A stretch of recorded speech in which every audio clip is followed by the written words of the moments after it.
할렐루야.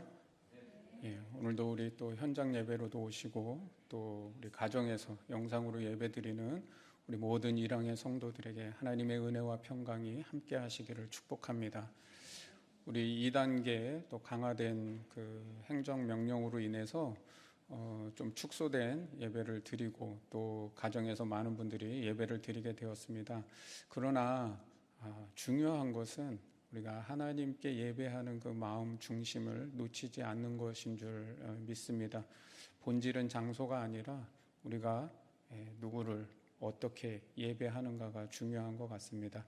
오늘 어떤 그런 환경과 상황을 뛰어넘어서 우리가 또 지금 어려운 시기이지만 그때 더 놀라운 하나님의 역사가 있는 줄 믿습니다.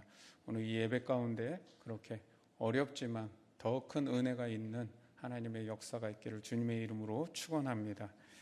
우리 사도신경으로 신앙 고백 드립니다. 나는 전능하신 아버지 하나님 천지의 창조주를 믿습니다.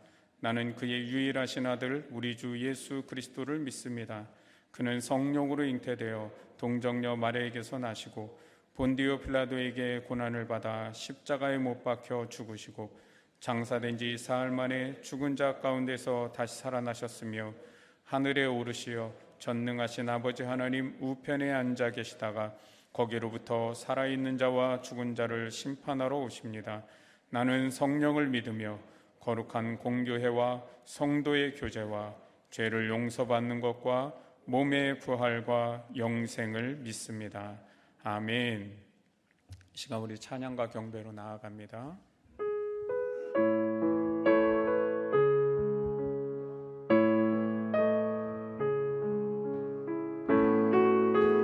송축해 내 영혼 송축해 내 영혼 내 영혼아 거룩하신 이름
주께 가오니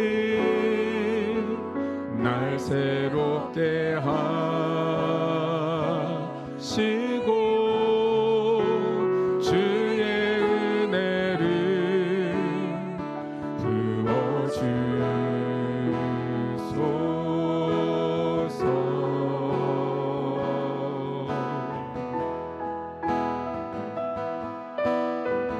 내 안에 발견한 나의 연약함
참 진리 되신 하나님 아버지, 주님의 진리가 이 시간 예배드리는 우리 모두의 삶 속에 가득하게 하시옵소서.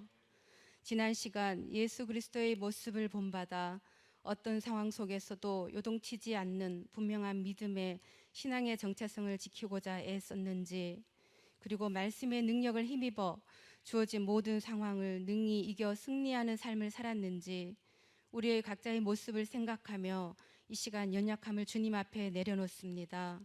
지난 한 주간 나라 안팎 그리고 각자의 다른 많은 상황이 있었어도 주께서 우리의 마음을 지켜주시어 비록 같은 공간은 아닐지라도 이 시간 거룩한 예배자로 주일 예배의 자리에 앉게 하시니 참 감사합니다. 누구도 예측할 수 없는 세상에서 정말 힘든 시기를 견디며 지나고 있는 저희들을 불쌍히 여겨 주시옵소서. 믿는 자들과 교회가 세상의 지탄을 받지 않게 하여 주시옵소서.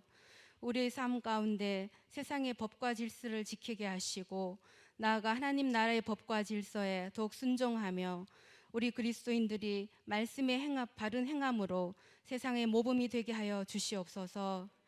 이 시기에 이곳에 일왕교회를 세우신 하나님, 이면수 담임 목사님과 일왕의 모든 성도들이 함께 하나님의 뜻과 목적에 맞게 맡겨진 선교적 사명을 잘 감당케 하시옵소서. 그리스도의 복음과 사랑이 세상 가운데 흘러가게 하여 주시옵소서. 담임 목사님께 늘 하나님의 지혜와 강건함을 주시고 양을 사랑하는 목자의 귀한 마음으로 오늘 또 은혜의 말씀을 전하게 하여 주시옵소서. 저희 성도들에게 생명의 양식이 되어 날마다 우리의 삶을 되돌아보고 회개하며 삶의 기준이 되게 하여 성경적 본질을 되찾아가는 변화된 모습이 되게 하여 주시옵소서. 이 예배를 위해 헌신하는 이들을 축복하시고 그곳이 하나님의 빛을 발하는 자리가 되게 하여 주시옵소서. 이 예배의 주인 되신 하나님께서 기뻐 받으시기를 소망하며 살아계신 예수 그리스도의 이름으로 기도합니다.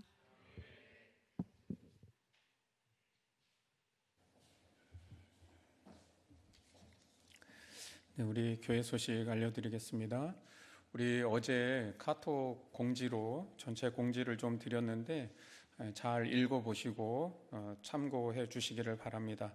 일단 우리 경기도청에서 집합 제한 행정명령을 내렸는데 8월 15일 어제부터 시작해서 8월 30일 주일까지입니다. 그래서 16일간 행정명령이 이렇게 지금 발효가 되어 있습니다. 그리고 2단계 지금 격상된 방역 수칙이 이제 지켜지도록 그렇게 되어 있는데 저희는 사실 그 2단계 그 방역 수칙을 적용을 해도 저희 교회는 여태까지 해온 모든 게 다 거기에 맞춰서 해왔기 때문에 사실은 아무 문제가 없고 사실 이 주일 예배를 저희 해왔던 그대로 해도 전혀 무리가 없는 상황이었습니다. 그런데도 불구하고 이제 11시 예배 한 번만으로 좀 축소를 하고 또 우리 성도들에게도 또 웬만하면 가정에서 영상 예배로 또 드리실 분들은 드리시도록 그렇게 미리 교회가 좀 조치를 해서 정해드린 이유가 뭐냐? 그것은 지금의 사회적인 분위기가 이제 교회에 나와서 종교 행사에 참여했다는 그런 부분들을 또 우리가 함께 살아가고 있는 세상의 이웃들이 그 부분에 대해서 많이 우려하고 또 불안해하는 부분들이 있어서 저희만 생각하는 것이 아니라 우리가 그렇게 우리 자신의 부분만 생각하는 것이라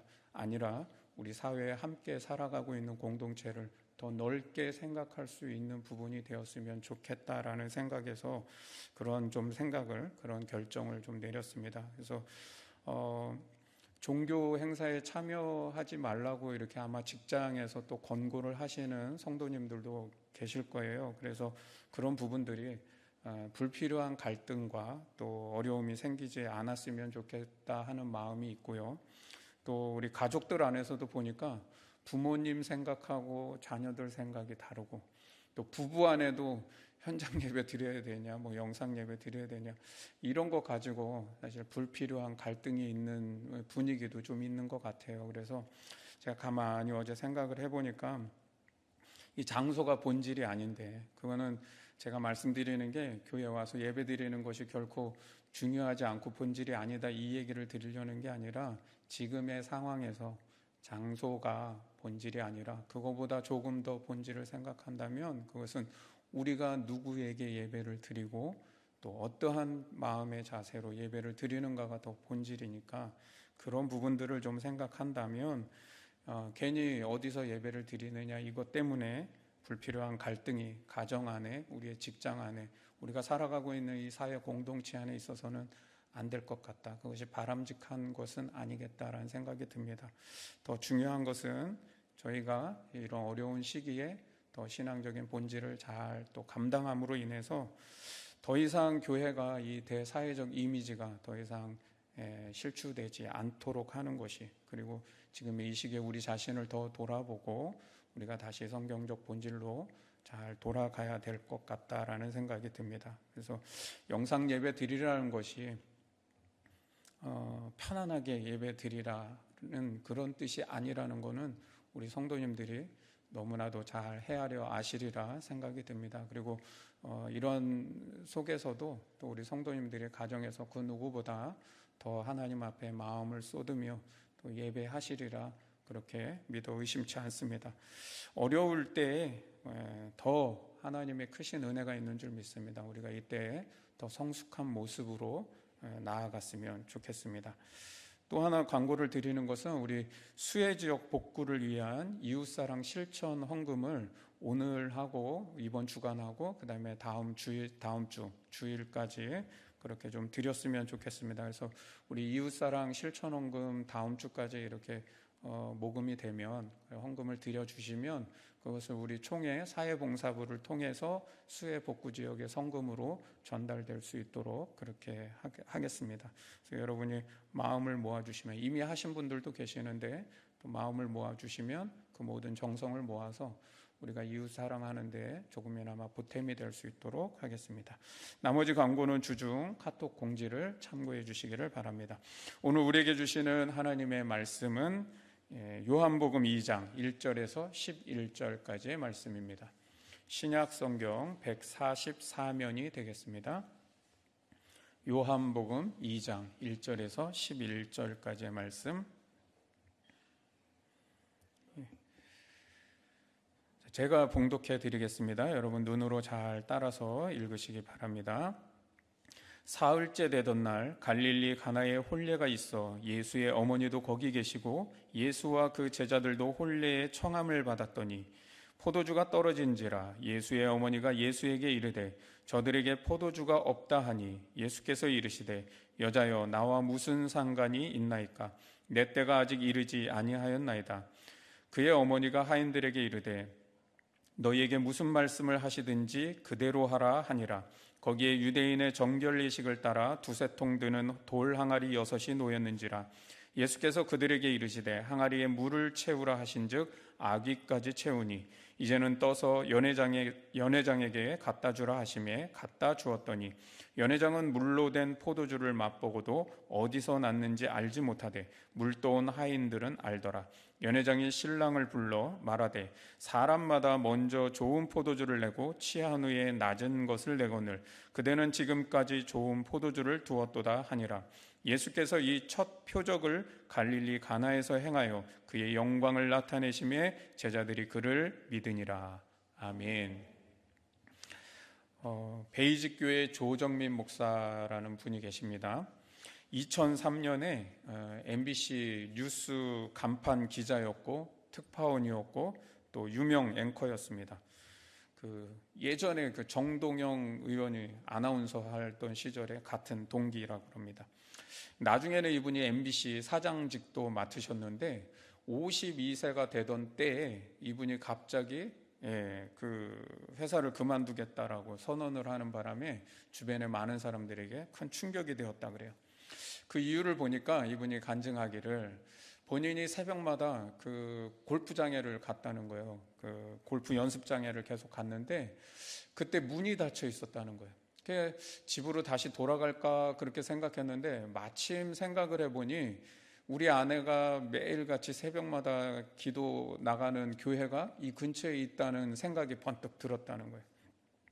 평상시에도 늘 아내가 새벽 기도를 나가는 걸 보면서 이 새벽에 왜 교회를 가나? 피곤한데 왜 그 새벽까지 그렇게 교회를 꾸역꾸역 가느라고 난린가? 이 생각이 딱 들면서 본인이 직업이 기자다 보니까 그런 어떤 비판적인 생각으로 탁 이렇게 바라보니까 답이 딱 두 가지가 나오더래요. 하나는 불륜, 하나는 광신, 둘 중에 하나일 것 같다, 이 생각이 딱 들더라는 거예요. 그래서 예배당회를 한번 가보자 해가지고 그날 그 교회를 가봤답니다. 그랬더니 마침 새벽 기도회를 하는데 막 여기저기서 막 뜨겁게 찬양하고 방언 기도하고 막 그 모습을 딱 보자마자 와, 이거 사이비 집단이다, 딱 그 생각이 딱 들더라는 거예요. 그래서 우리 아내는 어떻게 하고 있나 하고 아내를 딱 봤더니 다행히 아내는 조용히 기도하더래요. 그래서 잘만 빼내면 구할 수는 있겠구나, 이 생각이 딱 들었답니다. 그게 이제 본인이 그런 어떤 뉴스 진행도 하고 기자고 막 이러다 보니까 야, 요거 일주일만 잘 조사해 보면 카메라 출동에 내보내겠는데 이거 뭐 엮을 수 있겠다, 이런 생각이 들었답니다. 그래서 아내를 따라서 그 새벽 기도회를 계속 취재차 나갔답니다. 그런데 나흘째 되던 날 찬송가 가사 하나가 이분의 귀에 들려지기 시작하더라는 거예요. 그 가사가 이거예요. 너 예수께 조용히 나가 내 모든 짐 내려놓고 주 십자가 사랑을 믿어 죄 사함을 너 받으라. 이 찬양이 그냥 자기의 귀에 갑자기 들려주면서 마음에 와닿기 시작하니까 자기도 모르게 눈물이 월컥 쏟아지면서 울고 있는 거예요. 근데 그 모습을 마침 아내가 본 것이죠. 얼마나 창피했겠어요. 그랬더니 아내가 그 남편을 잘 또 얘기를 해서 다음날 목사님을 모시고 신방 예배를 드렸답니다. 근데 이 목사님이 이 조정민 씨에게 무릎을 꿇으라고 그러더니 무릎을 꿇고 기도를 해주더라는 거예요. 그런데 이분이 평생 내 주장과 내 고집 가지고 살아오던 사람이 갑자기 무릎을 꿇으라 그러니까 그때 그 마음이 마치 예수님께 내가 모든 걸 항복합니다, 그런 어떤 뜻이 자기 마음 가운데 그렇게 들더랍니다. 나중에 알게 된 사실인데 자기를 위해서 아내와 주변의 많은 사람들이 얼마나 많이 기도했는지를 알게 되었고, 아내는 술 때문에 늘 의식불명 상태로 들어오는 그 남편의 양말을 벗겨주고 침대에 누이면서 울면서 기도했다 그래요. 하나님, 제발 이 발이 술집 가지 않고 예배당 가게 해주세요 라고 그렇게 늘 기도했답니다. 그 얘기를 듣는 순간 자기가 너무나 부끄러웠다는 거예요. 그리고 또 한편으로는 이런 생각이 들더라는 거예요. 나는 사회를 변화시키겠다고 그 독한 눈빛과 그 비판적 사고를 가지고 기자 생활을 하고 뉴스를 보도했는데 결국은 개인도 사회도 아무도 변화시키지 못했다라는 것을 깨달은 거예요. 오히려 그 비판적인 삶이 자기를 더 메마르게 했고 아내에게 윽박지르게 되었고 또 직장에서의 그런 스트레스로 인해서 음주와 골프에 미쳐 살게 했다는 겁니다. 소주를 10병씩 마셨대요. 그렇게 음주를 하고 골프에 미쳐 살았는데 세상 사람들은 자기의 겉모습 그리고 자기가 지금까지 살아온 그 이뤄놓은 어떤 업적에 대해서 굉장히 대단하게 여겼지만 정작 자기 자신은 자기 속이 썩어 들어가고 있는 것을 느꼈다는 거예요. 그리고는 아내를 불륜으로 광신자로 생각하는 그런 불쌍한 인간이 되어 있다라고 그렇게 자신을 바라보게 됐다는 거예요. 근데 하나님을 믿고 나니까 자신의 모든 것이 다 새로워지기 시작했고 내가 그렇게 새로워지니까 가정이 회복되기를 시작했고 가정이 회복되기 시작하니까 50년 동안 하루도 빠지지 않고 새벽마다 예불을 드렸던 어머니가 교회로 돌아오게 되었다는 겁니다. 방송국의 많은 사람들에게 그가 간증하고 전도를 했으며 또 결국에는 미국의 보스턴에 있는 고든 코넬이라고 하는 신학교가 있습니다. 그곳에 가서 신학 공부를 마치고 목사가 돼서 지금 베이직 교회를 목회하고 계셔요. 그분이 그 TV에 나와서 간증을 하는데 이렇게 간증합니다. 자기는 이전의 삶이 뉴스를 보도하면서 늘 배드 뉴스, 나쁜 소식만 전하는 그런 삶을 살았다면 이제는 굿뉴스, 복음을 전하고 좋은 소식을 전하는 삶을 살게 됐다고 너무나 행복하다고 간증을 하는 거예요. 여러분, 좋은 대학을 나와서 내가 원하는 직업을 갖고 인기와 부와 명예를 누렸던 유능한 기자였고 스타 앵커의 길을 걸었던 돈도 남부럽지 않을 만큼 벌 만큼 벌어가면서 가정 꾸리고 아들 아이들 기르면서 아무 문제 없이 살았다고 하는 그런 삶을 살았던 그분이 방송에 나와서 간증하는 말이, 내가 예수님을 만나고 나서 변화되지 못한 인간의 삶이 얼마나 추하고 공허하며 메마르고 비참한 삶인지를 깨달았다고 고백하는 겁니다. 여러분, 이분이 이제 그 베이직 교회 목회를 하면서 지금 많은 사람들에게 그런 변화의 영향력, 그런 선한 영향력을 미치며 살아가는 삶을 살고 계십니다. 오늘 이 갈릴리 가나에서 일어난 물로 포도주가 된 이 사건은 이런 변화의 기적에 대한 이야기입니다. 여러분, 포도주와 포도주스의 차이가 뭘까요? 그 차이를 아세요? 포도주스는 뭐예요? 일단 물리적 변화에 그쳤다는 겁니다. 포도 알갱이가 물처럼 액체로 변하는 어떤 물리적인 변화이지 그 성질이 변화되지는 않았다는 거예요. 그런데 포도주는 뭐예요? 그런 물리적 변화와 더불어서 마시면 취하게 되는 새로운 성질의 것이 생겨났다는 거죠. 전에는 없던 다른 성질을 가지는 화학적 변화가 일어났다는 겁니다. 오늘 본문의 바로 앞에 있는 사건하고 연결을 해서 좀 보면 1장 끝부분이 무슨 내용이 나오냐면 안드레와 시몬을 주님이 제자로 부르셨고 빌립과 나다나엘을 제자로 부르시는 사건이 있습니다. 그러니까 제자를 부르신 다음에 바로 2장의 첫 번째 사건이 물이 포도주가 되는 변화의 사건이에요. 그렇다면 요한복음은 무엇을 말씀하고 있느냐? 제자됨의 기준이 뭐냐? 그것은 바로 변화다라고 하는 걸 말씀하는 거예요. 예수를 만나고 변화된 사람, 바로 그 사람이 제자다라는 거예요. 내 속사람의 변화가 아니고서는 제자됨이 있을 수 없다는 겁니다. 그냥 주일날 교회만 왔다 갔다 하는 생활 패턴이 바뀌었다고, 몸만 왔다 갔다 하는 물리적 변화로는 제자가 될 수 없다는 거예요. 예수를 믿고 사람이 바뀌는 화학적 변화, 이런 진정한 변화가 있어야만 제자가 된다라고 하는 것을 요한복음은 말씀하고 싶은 겁니다. 그러면 오늘 이 요한복음에서만 기록하고 있는 물로 포도주가 된 예수님의 첫 번째 표적을 살펴보면서 오늘 우리에게 주시는 주님의 메시지를 함께 찾아보기를 원합니다.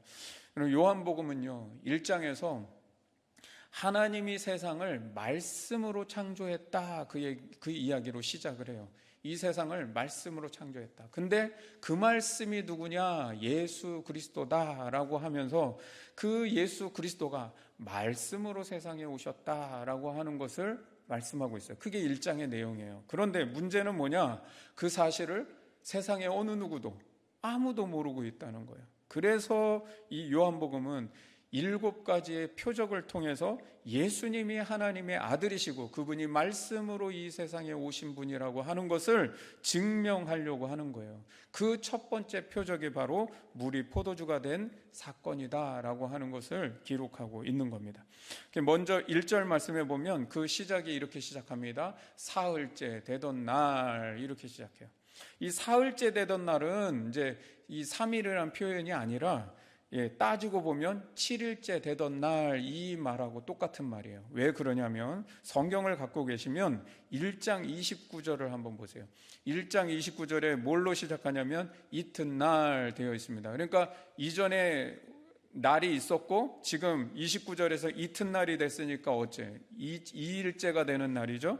35절에 가면 또 뭐라고 되어 있어요? 또 이튿날. 그러면 이제 며칠째가 돼요? 3일째가 되겠죠? 43절에 가면 또 이튿날, 또 그래요. 그럼 시간상으로 며칠째예요? 4일째가 됐죠? 그리고 2장 1절에 사흘째 되던 날, 그러면 다시 3일이 지났으니까 어떻게 해요? 전체적으로는 7일째 되던 날. 이게 왜 중요하냐면 요한복음은 7이라고 하는 숫자를 계속 사용해서 예수님이 하나님의 아들이심을 증명하고 있기 때문이라는 거예요. 요한복음에는 7가지의 표적이 나오고요, 7가지의 담화, 7가지 대화가 나오고요, 그 다음에 7가지 에고 에이미라고 하는 게 나와요. 에고 에이미가 뭐냐면 헬라어로는 나는 뭐뭇이다, 이런 거예요. I am, 이거랑 똑같은 거죠. 그러니까 요한복음에는요, 8장에 나는 세상의 빛이다, 10장에 가면 나는 양의 문이다, 나는 선한 목자다, 11장에 가면 나는 부활이요 생명이다, 14장에 가면 나는 길과 진리와 생명이다, 15장에 가면 나는 포도나무다. 그러니까 나는 못모이다, 나는 못모이다. 이거 7가지를 얘기한다는 거예요. 그렇게 7가지 표적, 7가지 대화, 7가지 에고에이미, 이게 나온다는 거예요. 이 7이라고 하는 숫자를 그렇게 사용해서 요한복음은 예수님이 하나님의 아들이심을 증명한다는 거예요. 그런데 2장 1절에 보면 사흘째 되던 날, 다시 말하면 이게 7일째를 의미한다고 그랬죠. 이 7이라고 하는 숫자를 또 왜 사용하고 있냐면 이 7일이라고 하는 것은 세상을 창조하신 완성의 날이기 때문이에요. 세상을 창조한 완성의 날. 이게 왜 중요할까? 그것은요, 1장에서 예수님은 말씀이시고 말씀이 세상을 창조했어요. 근데 그 말씀이 예수님이라고 그랬죠. 즉 무슨 말이에요? 이 물이 포도주가 되는 표적을 보인 날이 7일이라고 하는 것은 세상을 창조하신 그 예수님께서 다시 세상을 구원하신다라고 하는 것을, 이 예수님이 세상을 창조하신 분뿐만이 아니라 다시 세상을 구원하실 분이다, 이 얘기를 해주려고 하는 거예요. 왜냐하면 유대인의 개념에 세상을 구원하는 능력은 어디서부터 오냐면 세상을 창조한 힘에서 오기 때문이라는 거예요. 세상을 창조하신 분이 다시 세상을 구원하실 수 있다는 거예요. 그래서 세상을 구원하는 건 창조의 능력으로 세상을 구원하시는 거예요. 유대인의 사상에 메시아는 세상을 구원할 자인데, 세상을 구원할 수 있는 이유가 뭐예요? 메시아가 창조의 능력을 가졌기 때문에 그렇다는 거예요. 여러분 한번 생각을 해보세요. 어떤 물건이 고장이 났을 때 그 물건을 가장 완벽하게 잘 고칠 수 있는 사람 누구예요? 그 물건을 만든 사람이겠죠. 예. 하나님이 이 세상을 창조했기 때문에 이 세상을 가장 완벽하게 구원해 내신다는 건데, 그것을 예수님이라고 지금 말씀하려고 한다는 거예요. 그렇다면 왜 하필 그 첫 번째 표적이 혼인잔치집에서 일어나고 있는가? 왜 혼인잔치집인가? 또 하나는 수많은 기적들이 일어날 수 있는데 왜 혼인잔치에서 하필이면 물이 포도주가 되는 기적을 일으키셨는가라고 하는 것이죠. 사도 요한은요, 요한복음과 요한계시록, 이걸 기록을 했잖아요. 요한복음을 먼저 기록하고 맨 마지막에 요한계시록을 기록했습니다. 근데 요한복음에서는 예수님의 구원의 시작을 무엇으로 지금 말씀하고 있습니까? 첫 번째 표적이 뭐예요? 혼인잔치에서 일어나는 기적으로 표현을 하고 있어요. 그런데 그가 마지막으로 쓴 요한계시록에는, 요한계시록의 끝부분에 그 구원의 완성을 이루는 때 뭐가 일어나요?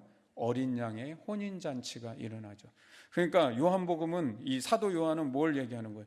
구원의 시작도 혼인잔치의 기적으로 시작을 하고 있고, 구원의 그 완성 마지막도 어린 양의 혼인잔치로서 마지막을 기록하고 있다는 거예요. 그래서 요한복음에서는 하나님의 백성으로서 새로운 시작이 열렸다, 새로운 삶이 열렸다라고 하는 것을 이제 표현을 하고 있는 것이고, 요한계시록에서는 하나님의 백성들이 이제 신랑 되신 예수님과 혼인함으로 인해서 완전한 구원이 이루어졌다, 구원이 완성됐다라고 하는 걸 표현하기 위해서 어린 양의 혼인잔치를 기록하고 있다는 겁니다. 즉 구원 사역의 시작을 혼인잔치로 시작해서 혼인잔치로 마치도록 그렇게 기록을 하고 있다는 거예요. 또 한 가지는 왜 포도주인가? 이 포도주라고 하는 전달 매개체도 보통 유대인의 잔치는 일주일 동안 치러집니다. 그러니까 그 일주일 동안의 잔치 속에 빠질 수 없는 중요한 한 가지가 있는데 이 포도주예요, 포도주. 왜 우리 뭐 그런 얘기 있잖아요. 뭐 전라도에서 잔치 때 빠지면 안 되는 게 그 홍어 삭힌 거, 그거 빠지면 뭐 잔치 안 치른 거랑 똑같다, 뭐 그런 말처럼 유대인들에게는 잔치에 포도주가 없다? 이건 말이 있을 수가 없는 일이라는 거예요. 심지어는요, 유대인의 축하잔치에 포도주가 모자랐다, 이거는 우리로 말하면 그냥 음식이 떨어진 정도의 개념이 아니라 신부 측 사람들이 신랑에게 소송을 걸 수 있을 만한 그런 사건이라는 거예요. 그러니까 이 포도주라고 하는 소재는 구원의 문제와 연결시킬 수 있는 충분한 소재가 될 수 있다는 거예요, 유대인들에게는. 그래서 요한복음에서는 예수님의 구원의 첫 시작을 물이 포도주가 되는 사건으로 시작을 해서 마지막 십자가 사건에는 19장 30절에 보면은 예수께서 신포도주를 받으신 후에 이르시되 다 이루었다 하시고 머리를 숙이니 영혼이 떠나가시니라. 그러니까 예수님이 마지막 구원 사역을 이루시는 그 십자가의 마지막도 뭘로 마치고 있어요? 포도주로 마치고 있다는 거예요. 그래서 요한복음은 예수님의 구원 사역의 시작도 포도주 사건이요 마지막도 포도주로 마침표를 찍게 한다는 겁니다. 그런데 이 3절 말씀에 바로 그 포도주가 떨어졌다라고 그렇게 포도주가 떨어진지라 이제 문제가 발생됐다는 걸 말씀하고 있죠. 그때 예수님의 어머니 마리아가 예수님께 저들에게 포도주가 없다라고 그렇게 얘기를 해줍니다. 유대인이라면 잔치집에 포도주가 떨어졌다라는 것이 얼마나 심각한 문제인지를 알고 있기 때문에 예수님이 어머니가 예수님께 저 정도만 얘기를 해도 예수님이 지금 무슨 상황인지를 충분하게 인지를 할 수 있다는 것이죠. 근데 이 포도주가 떨어졌다고 하는 것은 무엇을 의미하느냐? 인생의 가장 중요한 결핍이 있다는 것을 뜻한다라는 것이죠. 그러니까 아주 지금 중요한 결핍이 생겼다라고 하는 걸 표현한다는 거예요. 여러분, 내 생각에는 이 정도면 되겠지라는 생각을 가지고 살아가는데 거기에 기쁨이 없고 만족이 없고 사람들에게 수치를 당하는 상황이 벌어졌다라고 하는 것을 의미한다는 거예요. 이것은 사람들이 살아가면서 나도 그냥 이 정도면 그래도 행복한 거 아니야? 라고 생각하고 살아갈 수 있다는 거예요. 이만큼 벌면 좀 행복하겠지. 이 정도 성공하면 그래도 남부럽지 않은 삶을 살아가겠지. 그런 자기 만족과 자기 기준의 행복을 추구하며 살아가고 있다는 겁니다. 그런데 그런 삶에 참된 기쁨과 만족이 아니라 언제나 결핍을 경험할 수 있는 것이 바로 인생이다라고 하는 것을 말씀하고 있는 것이죠. 그리고 그 자신의 인생의 결핍, 그 중대한 문제를 예수님께 아뢰고 있다는 겁니다. 그런데 4절 말씀에 예수께서 여자여 나와 무슨 상관이 있나이까 내 때가 아직 이르지 아니하였나이다. 예수님이 어떻게 보면 거절을 하신 거죠. 어느 날 엄마가 아들에게 이렇게 얘기하죠. 아들아, 너 좀 인생을 이렇게 좀 살아야 되지 않겠니? 뭔가 좀 준비하면서 이렇게 좀 해야 되지 않겠어? 딱 그러는데 아들이요 엄마에게 여자여 아직 내 때가 이르지 아니하였나이다. 딱 이러면 우리 한국 엄마들은 그 뒷목 잡고 쓰러지죠. 내가 너를 어떻게 키웠는데 막 하면서 통곡할 거예요 아마. 근데 여기 이제 여자여 그러면 좀 우리가 보기에는 굉장히 이상한 말 같은데 이 말이 왜 여자여라고 표현됐는가? 요한복음을 기록한 저자의 시각에서 쓰여졌기 때문이라는 거예요. 자, 요한복음을 기록한 이 기록자는 지금 어떤 믿음을 갖고 있어요? 예수님은 이미 하나님의 아들이시다라고 하는 확신과 믿음을 이미 갖고 이 글을 쓰고 있다는 거예요. 따라서 예수님은 단순히 인간 마리아의 아들이 아니라 하나님의 아들이시라고 하는 시각에서 이것을 기록하고 있으니까 여자여라고 기록하고 있다는 거예요. 이 말은 신의 아들과 인간 어머니라고 하는 사이에 거리감을 두기 위해서 표현하는 것이지 우리가 지금 생각하는 대로 그 육신의 어머니한테 여자여 해가지고 어머니를 낮춰 부르는 그런 뜻이 아니라는 겁니다. 그리고 이제 내 때가 이르지 않았습니다라는 것은 아직 하나님의 계획을 성취하기 위한 십자가의 때가 그 구원의 때가 이르지 않았습니다라고 하는 걸 말씀하는 거죠. 그런데 여기서 예수님의 어머니가 그 말씀을 듣고도 하인들에게 뭐라고 얘기해요? 너희에게 무슨 말씀을 하시든지 그대로 하라 라고 그렇게 조용히 일러두는 거예요. 바로 여기에 우리가 배워야 될 예수님의 어머니의 그 믿음이 있다는 겁니다. 어머니 마리아는 그동안 예수님을 키워오면서 아들에 대한 아주 분명한 그리고 흔들리지 않는 신뢰가 있었다는 겁니다. 예수님은 이 일을 해결할 수 있는 능력이 있는 분이다라고 하는 그 확신과 믿음이 분명했다는 거예요. 우리가 가져야 되는 믿음이 뭐냐? 우리의 인생에 결핍의 상황이 왔을 때 그것을 예수님께 아뢰를 수 있는 믿음이 되어야 된다는 것이고, 그리고 거기에 우리가 원하는 소원을 얘기하는 것이 아니라 주님이 무슨 말씀을 하시든지 그대로 듣고 그대로 행하는 믿음이 필요하다라는 것을 말씀하고 있다는 겁니다. 여러분, 대화의 내용을 보면 굉장히 어색해요. 이게 뭔가 어울리지 않는 말입니다. 어머니 마리아가 처음부터 이렇게 얘기하면 되지 않아요? 얘야, 이 집에 포도주가 떨어졌다 그러지 않니? 아이고, 이게 얼마나 큰일인지 너도 잘 알잖아. 그러니까 빨리 좀 어떻게 도와주지 않겠니? 아니면 포도주를 어디서 구해와야 되지 않겠니? 뭐 그 해결 방법까지 같이 얘기할 수 있다는 거예요. 그런데 포도주가 떨어진 상황만을 말씀하고 있지, 이 마리아가 자기의 생각과 해결 방법까지 말씀하고 있지 않다는 겁니다. 우리는 문제도 아래지만 거기에 뭐까지 얘기해요? 내 생각과 내 방법과 내 기준으로 하나님이 행하실 일까지도 우리는 다 말해. 그래서 그대로 해주시기를 원할 때가 많다는 겁니다. 그리고는 만약 내가 원하는 대로 그 기도대로 되지 않거나 하나님이 노라고 하는 응답을 하시면 어떻게 돼요? 금세 낙심하고 포기하는 것이 우리의 믿음이라는 거예요. 근데 어머니 마리아의 믿음은 그냥 지금의 상황과 문제만을 아뢰는 거예요. 그리고 다른 말이 없어요. 거기에 마리아의 생각이나 방법을 전혀 언급하지 않고, 그리고 하인에게 이렇게 말하죠. 무슨 말씀을 하시든지 주님이 하라고 하는 그대로 해라. 여기에 특히 그대로 하라라고 하는 이 말의 헬라어는요, 부정과거 명령형으로 쓰여졌다는 거예요.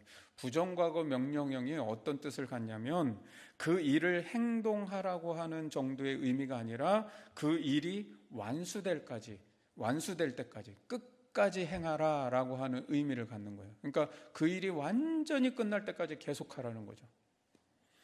즉 완전한 순종에 대한 의미를 담고 있다는 겁니다.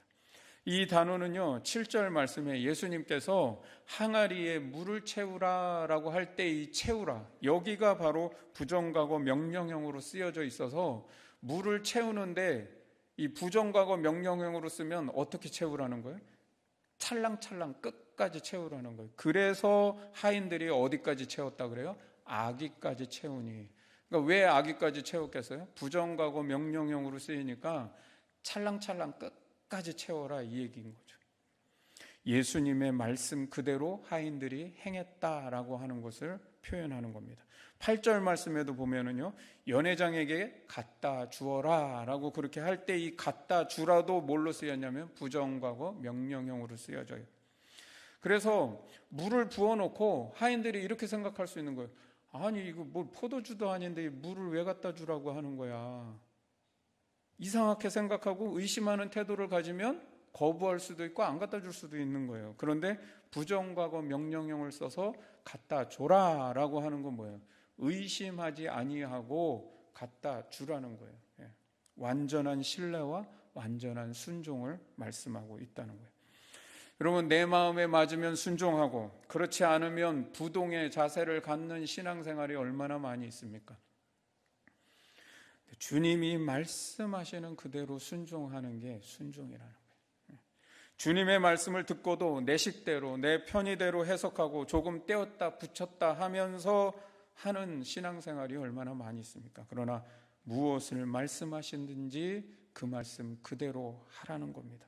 이것이 우리가 마리아에게서 배울 말씀 앞에 순종하는 완전한 신뢰, 완전한 순종의 믿음입니다. 그 결과 10절 말씀에 좋은 포도주로 변화되는 기적이 일어나는데요, 9절에 이 사실을 연회장은 모르지만 하인들은 알더라 라고 그렇게 말씀하고 있어요. 여기에 하인들이 알았다라고 하는 의미가 뭐냐면 요한복음 20장 31절에 가면 요한복음을 기록한 목적을 말씀하고 있어요. 그런데 그 요한복음을 기록한 목적이 뭐냐? 바로 예수님이 하나님의 아들이심을 알리기 위해서 이 책을 썼다라고 그렇게 말씀하거든요. 따라서 요한복음이 하인들이 알았다라고 할 때 이 표현에 담겨 있는 뜻은 오직 말씀 앞에 순종하는 것만이 예수님이 누구신지를 아는 유일한 길이다라고 하는 것을 표현하고 있다는 겁니다. 즉 명령과 순종의 구도를 통해서 계속 의도적으로 기록하고 있다는 거예요. 예수님이 채우라 명령하니까 어떻게 해요? 아기까지 채웠다 순종이 나오고, 예수님이 떠다 갖다 줘라 명령하니까 갖다 주었다라고 순종이 나오고, 즉 명령과 순종, 말씀과 순종이라고 하는 이 구도로 계속해서 표현하면서 완전한 신뢰와 완전한 순종만이 예수님이 하나님의 아들이심을 알 수 있는 유일한 길이다. 하나님을 아는 유일한 길이 뭐냐? 말씀 앞에 순종하는 거다. 이걸 말씀하고 있는 거예요. 요한복음이 말씀하는 믿음은 그냥 믿습니다, 입술의 고백이 아니라는 겁니다. 요한복음은 기적의 결과가 나타나는 것은 무엇이냐? 말씀에 대해 순종하는 믿음이다 라고 하는 걸 말씀하죠. 당시에 예수님을 보고 따르겠다는 사람들이 굉장히 많았습니다. 즉 무리가 얼마나 많이 있었습니까? 예수님이 가는 곳곳마다 무리들이 따라다녔죠. 그런데 시간이 지날수록 점점 예수님이 하나님의 일을 분명하게 드러내기 시작했습니다. 즉 다시 말하면 십자가의 길로 점점 다가가니까 어떻게 해요? 대다수의 사람들이 점점 예수님의 곁을 떠나가더라는 겁니다. 예수님이 말씀하는 기준과 관습이 점점 수용하기 어려워지기 시작하는 거예요. 점점 부담되는 내용이 많아지기 시작하는 거예요. 거기에 내 자신을 변화시킬 의향이 없었다는 겁니다. 예수님으로부터 얻을 것이 있고 기적을 보고 뭔가 내가 원하는 것이 있을 때는 굉장히 잘 따르는 거예요. 그러나 편하고 좋고 내 마음에 맞아서 따르는 것으로는 하나님을 진정으로 알 수 없다는 겁니다. 우리가 왜 오랜 신앙생활을 해도 하나님을 잘 모르고 살아가는가? 편하게 믿어서 그래요. 사실은 내 마음에 맞는 것만 받아들여서 그래요. 예수님의 말씀이 부담이 되고 따르기 힘들어서 내 자신을 그 말씀 앞에 변화시킬 마음이 없으면 그런 믿음으로는 예수님이 누구신지를 알 수가 없다는 거예요. 예수님이 누구신지를 모르니까 예수님을 따르는 제자도 될 수가 없는 것이죠. 요한복음은 그런 거칠의 믿음을 가진 사람들에게 물로 포도주를 만드신 이 표적을 기록하면서 너희가 믿음을 갖되 그분의 말씀대로 그대로 순종하는 믿음을 가지라는 거예요. 바로 그 믿음만이 예수님이 누구신지를 분명하게 알고 그분을 따르는 제자가 될 수 있다라고 하는 것을 말씀하고 있다는 거예요. 그리고 6절 말씀에 가니까 예수님께서 말씀하신 내용이 나오는데 유대인의 정결 예식에 쓰이는 돌 항아리 6개가 있었다라고 그렇게 말씀하죠. 한 개의 항아리는요 90에서 120리터까지 들어가는 양이라고 합니다. 그러니까 엄청난 물을 담을 수 있는 항아리들이 지금 놓여 있다는 것이죠. 근데 왜 이렇게 항아리들이 많이 놓여 있을까요? 그 이유는 유대인의 잔치가 며칠 동안요? 일주일 동안 치러지기 때문에 그 일주일 동안 드나드는 손님들이 다 뭘 해야 돼요? 정결 예식을 행해야 되니까 손발을 씻기 위해서는 많은 물이 필요했고 지금 그 물이 비어져 있다는 뜻은 뭐예요? 이미 잔치가 끝자락에 지금 다다라 있고 그랬기 때문에 포도주가 떨어진 상황이 되고 있는 거죠. 그런데 문제는 예수님이 명령하신 이 부분이 충분히 거부할 만한 이상한 명령이었다는 거예요. 여러분 보통 포도주를 담는 항아리는 토기 항아리로 따로 있다고 합니다. 근데 지금 이 돌 항아리는 유대인의 정결 예식에 쓰는 즉 손발을 씻는 물을 담는 그런 돌 항아리라는 거예요. 그러면 더 무겁고 용도에도 맞지 않는 그 돌 항아리에다가 왜 포도주를 담게 하는가? 잘 생각해 보면 예수님이 진짜 내가 물로 포도주를 만들어줘야 되겠다 이렇게 생각하셨다면 이 포도주가 이미 떨어진 토기 항아리가 이미 있잖아요. 그러면 거기다가 물을 담아라 이렇게 하면 되는데 왜 굳이 용도에도 맞지 않고 손발 씻는 어떻게 보면 좀 더러울 수 있는 그 돌 항아리에다 부으라고 하셨을까? 여러분 우리가 성경을 잘 들여다보면 하나님의 기적이 일어나는 상황을 한번 잘 보세요. 성경을 읽으면서. 그러면 아주 많은 곳곳에서 그 기적이 일어나는 곳에는 하나님이 우리가 이해되지 않는 상황을 종종 요구하실 때가 많다는 것을 발견하게 됩니다. 충분하게 이해되고 충분하게 상식적인 내용을 말씀하시는 게 아니라 왜 그러지? 왜 꼭 이렇게 해야 되지? 할 만한 상황을 많이 말씀하세요. 그런데 그곳에서 기적이 일어난다는 거예요. 상황에 맞지 않고 이해되지 않는 일들을 요구하지만 그 일을 믿음으로 순종할 때 거기에 언제나 하나님의 역사가 일어나고 있다는 거예요. 그럼 아브라함이 이삭을 바칠 때 그 상식적으로 맞습니까? 사실은 받아들일 수 없는 내용이에요. 그러나 거기에 하나님의 기적이 일어나죠. 나아만 장군의 나병을 고침받을 때 이야기가 그게 상식적이고 이해가 될 수 있는 말입니까? 그러나 그 말씀 앞에 순종할 때 기적이 일어났죠. 내 생각에는 용도에도 맞지 않고 상식에서 벗어나고 이해가 되지 않는 상황이지만 더 좋은 포도주가 되는 기적이 일어난다는 겁니다. 그리고 이 6개의 항아리에 물을 아기까지 채우려면요 굉장히 많은 물이 필요했다는 거예요. 그런데 이 정결 예식에 쓰는 물은 반드시 살아있는 물을 썼어야 돼요. 그런데 지금 거기 물을 채우려고 한다 그러면 어디서 이 흐르는 물, 살아있는 물을 가져오겠습니까?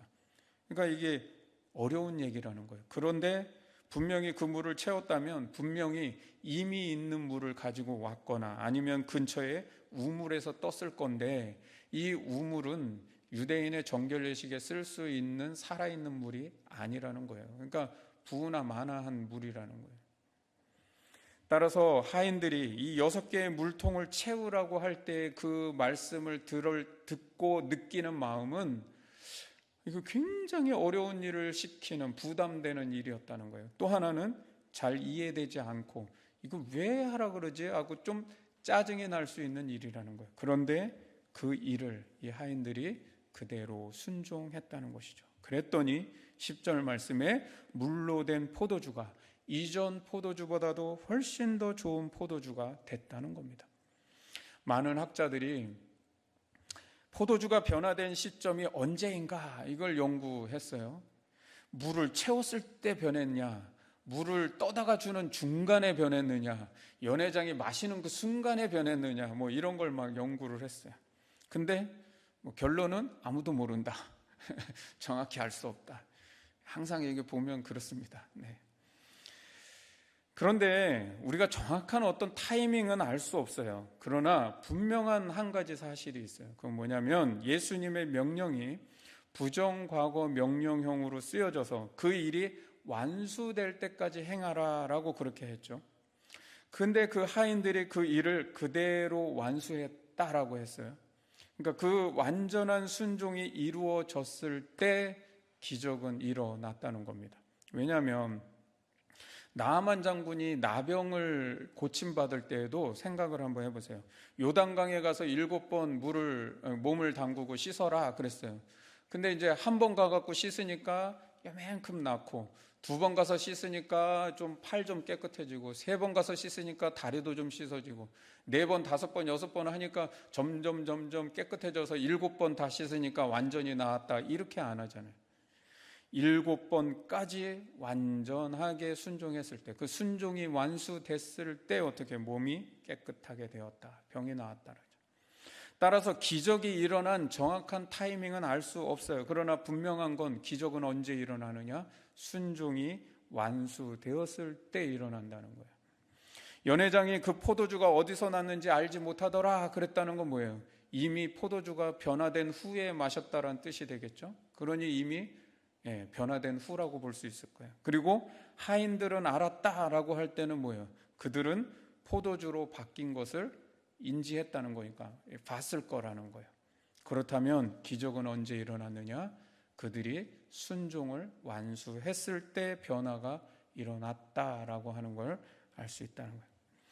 물이 포도주로 변한다는 것은 우리에게 어떤 영적인 의미를 주고 있습니까? 그것은 옛사람이 새 사람으로 변화되는 것을 의미하고 있습니다. 그렇다면 우리가 새 사람으로 변화되는 그 변화의 힘이 무엇이냐? 또 나를 통해서 내 주변의 환경과 상황이 바뀔 수 있는 힘은 무엇으로부터 가능하냐? 그것은 바로 하나님의 말씀 앞에 전적인 순종, 그 순종이 완수되었을 때 그때 기적은 일어나고 하나님의 역사가 시작된다는 겁니다. 그래서 신앙생활은 말씀과 순종이라는 코드가 굉장히 중요하다는 겁니다. 기독교는요, 변화의 종교입니다. 죄인이 변하여 새 사람이 되는 거예요. 의인이 되는 거예요. 죽음이 변해서 생명이 되는 겁니다. 옛사람도 변해서 새사람이 되는 겁니다. 화가 변해서 복이 되는 겁니다. 여러분, 예수님을 만난 사람은 물이 포도주가 되듯이 옛사람이 새사람으로 변화되는 역사가, 그런 완전한 변화가 일어나야 한다는 겁니다. 단순히 외형적인 변화, 그런 물리적 변화가 일어나는 것으로 끝나는 것이 아니라 그런 질적 특성이 변화되는 완전한 변화, 존재적 변화가 일어나야 한다는 겁니다. 다시 말하면 어떤 변화가 있어야 되느냐? 내 사고방식의 변화가 일어나야 돼요. 생각하는 게 달라져야 된다는 거예요. 평상시 살아갈 때 세계관의 변화가 일어나야 된다는 거예요. 삶의 가치와 습관이 달라지고 행동 양식이 바뀌어야 된다는 겁니다. 그래서 흔히 야, 그 사람 완전히 바뀌었어, 완전 새 사람 됐어 라고 하는 말을 들어야 된다는 거예요. 여러분, 우리 신앙생활 하면서 아유, 예전에는 안 그랬는데 우리 남편이 이렇게 변했어요, 우리 아내가 이렇게 변했어요, 우리 아이들이 이렇게 변했어요. 직장에서도 야, 저 뭐 김대리 또 뭐 이 과장, 와, 완전히 달라졌어, 사람이 좀 뭔가 변한 것 같아, 이런 말이 있어야 된다. 내 삶에 물이 변하여 포도주가 되는 사건이 있어야 한다는 겁니다. 여러분, 하나님을 건성으로 믿는 믿음이 진짜 믿어지는 변화가 생겨야 되는 것이고, 기도하지 않던 사람이 기도하는 사람이 되었다는 변화가 있어야 되는 것이고, 예배를 건성으로 드리며 교회만 왔다 갔다 하는 사람이 예배를 드리는 태도가 달라지고 말씀을 듣는 태도가 달라지고, 직장 생활을 할 때도 일을 하는 마음 자세가 달라져야 된다는 거예요. 인생의 목표가 달라지고요, 삶의 기준과 보람을 느끼는 가치가 달라지는 것, 이것이 바로 물이 포도주가 되는 변화라는 겁니다. 그냥 내가 뭐 그래도 교회는 나가야지 된다라고 하는 어떤 그 일말의 그 믿음 하나 지켜내야 된다고 하는 그 일말에 하나 가지고 교회 나오는 이걸로 그냥 신앙생활을 하는 그게 아니라, 하나님 앞에서 내가 어떤 사람인지, 내가 진짜 예수 믿는 사람이라고 하는 그 정체성에 대한 변화가 분명히 일어나야 된다. 오늘 물이 포도주로 변화된 사건을 통해서 11장 마지막 결론이 이 첫 표적으로 그의 영광을 나타내심에 제자들이 믿었다라고 말씀합니다. 즉, 예수님은 하나님의 아들이심이 증명이 되었습니다. 그리고 이 잔치집에는 기쁨이 넘쳤습니다. 주인은 체면을 세우게 되었습니다. 그리고 하나님의 영광이 드러나게 되었다는 겁니다. 즉, 말씀의 순종함을 통해서 변화의 기적이 일어나는데, 먼저는 내 자신의 변화가 일어난다는 거예요. 이건 존재적 변화이고 질적인 변화라는 거예요. 옛사람에서 새사람으로 변화되는 완전한 변화라는 겁니다. 이전 포도주보다 이후 포도주가 더 포도주가 되었다는 것처럼, 그분의 말씀 앞에 순종하는 제자의 삶을 살아가는 사람에게 더 나은 삶이 있고요, 더 복된 삶이 있고요, 더 성숙한 삶이 사라진다는 겁니다. 그리고 그렇게 변화된 삶을 통해서 잔치집의 모든 사람들이 기쁨을 얻고 유익을 얻은 것처럼, 말씀에 순종하는 것은 우리가 누군가에게 기쁨을 줄 수 있고 유익이 되는 삶이 되고 선한 영향력을 줄 수 있는 삶이 된다는 거예요. 요즘처럼 지금 국난의 위기를 맞고 있잖아요. 얼마나 많이 어려운 시기를 살아가고 있습니까? 그런데 이러한 어렵고 절망적인 상황 속에서 누군가에게 희망이 되는 삶을 살아갈 수 있다는 거예요. 그게 무엇으로부터 옵니까? 말씀에 순종함으로 내 삶이 변화되어질 때, 그리고 그 변화는 마침내 하나님께 영광이 되고 주님의 기쁨이 되는 열매를 맺게 된다라고 말씀하고 있습니다. 오늘 이런 물이 포도주가 되는 이 기적의 삶이 오늘 우리 일항교회 모든 성도들에게 함께 할 수 있기를 주님의 이름으로 축원드립니다. 우리 같이 찬양하고 기도하겠습니다.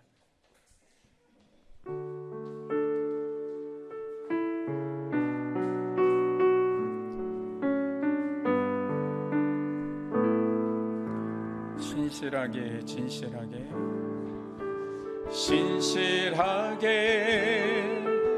진실하게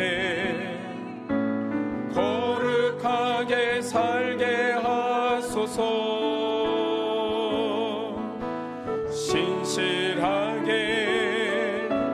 진실하게 거룩하게 살게 하소서. 신실하게 진실하게 진실하게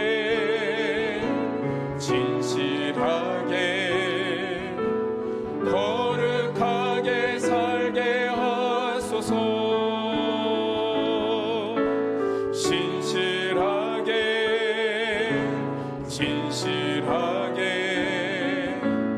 거룩하게 살게 하소서. 하나님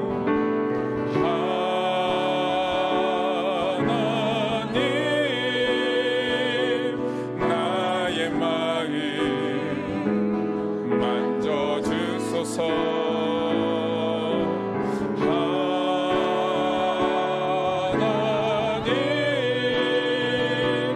나의 영혼 새롭게 하소서. 진실하게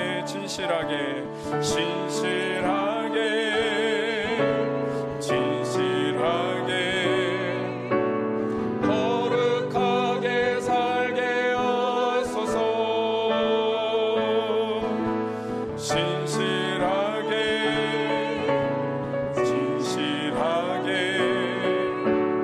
거룩하게 살게 하소서. 진실하게 거룩하게 살게 하소서.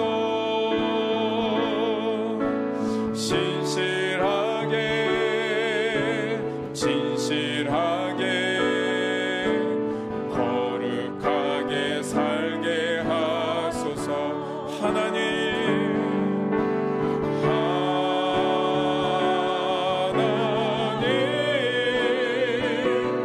나의 마음 만져주소서.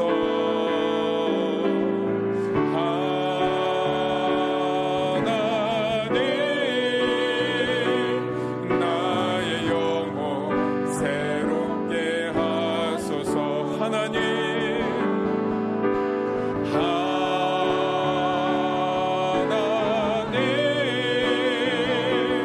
나의 기도 들어주소서.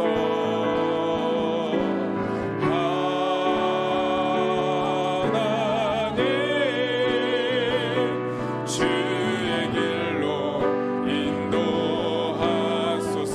하나님 나의 마음 만져주소서. 나의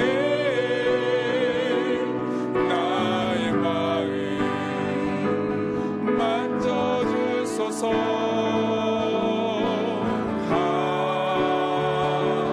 하나님 나의 영혼 새롭게 하소서. 이 시간 우리 함께 기도하기를 원합니다. 우리 첫 번째 기도 제목은 신앙생활의 시작은 변화되는 삶으로부터 시작하고 그 마지막까지 변화되는 모습으로 마치는 것이 신앙생활입니다.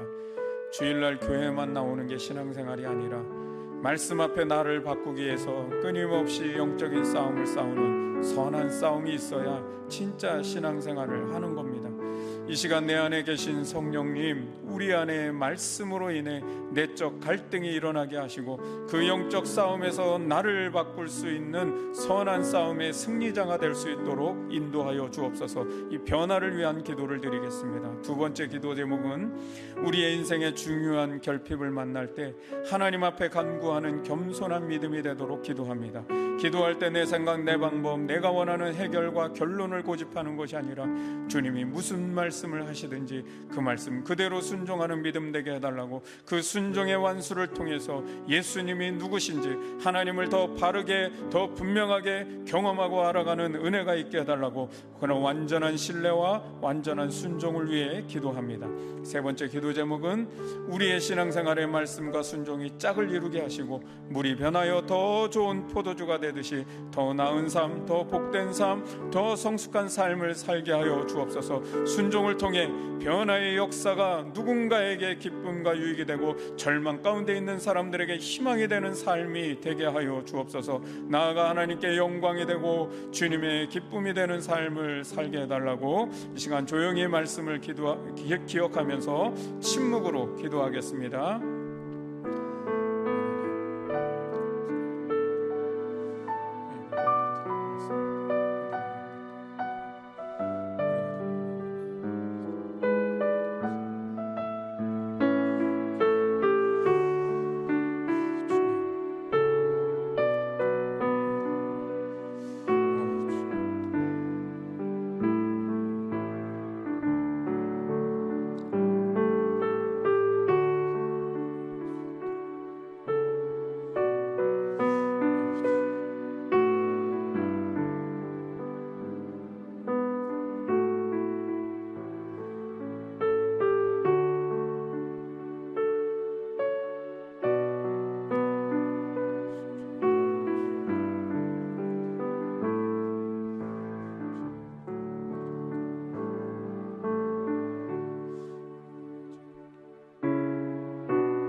물이 변하여 포도주가 되게 하신 주님, 이 시간 저희들의 삶의 중심에 찾아오셔서 물이 변하여 포도주가 되는 완전한 변화를 이루어 주옵소서.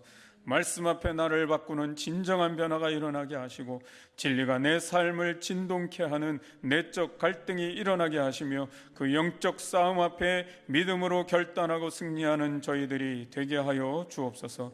매일매일 말씀을 살아내는 순종과 변화의 삶을 힘쓰게 하여 주시고 그 믿음의 분투를 통해 하나님을 더 깊이 알아가며 예수를 만난 진정한 제자의 삶이 시작되게 하여 주옵소서. 완전한 신뢰와 완전한 순종이 우리의 삶에 기적을 일으키게 하시고 오늘보다 내일이, 내일보다 또 내일이 더 나은 삶으로, 더 복된 삶으로, 더 성숙한 삶으로 변화될 수 있도록 은혜를 베풀어 주옵소서. 내가 변하고 남도 변하는 선한 영향력이 되게 하여 주시고 누군가에게 기쁨이 되고 유익이 되는 희망이 되는 삶을 살게 하여 주셔서 하나님께 영광이 되고 주님의 마음에 기쁨을 드리는 삶이 되게 하여 주옵소서. 우리의 삶의 주인 되신 주님, 세상의 시스템이 돈으로 움직이는 세상이 되어 물질의 영향력을 받고 살아가지만 저희들 물질의 매인 삶을 살지 않게 하시고 물질을 다스리고 통제하는 청지기적 삶을 살게 하여 주옵소서.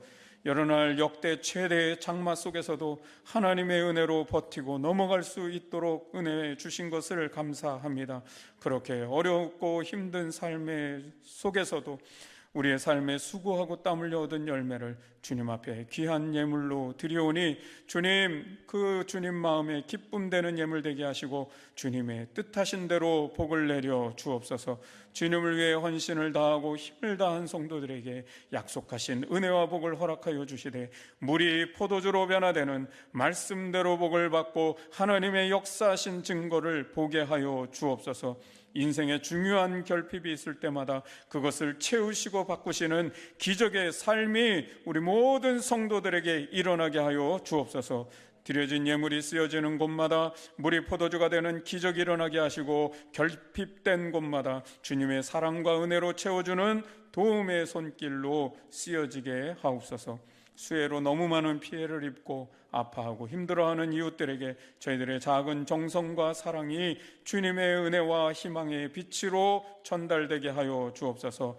연로하신 부모님들 건강을 붙들어 주시옵시고 마음의 평안과 생의 보람이 충만할 수 있도록 은혜를 부어 주옵소서. 삶에 여러 가지 고민이 되는 문제들 많지만 주님 앞에 맡길 줄 아는 겸손과 지혜를 허락하여 주시고 말씀으로 풀어내는 진리의 힘을 경험하게 하여 주옵소서.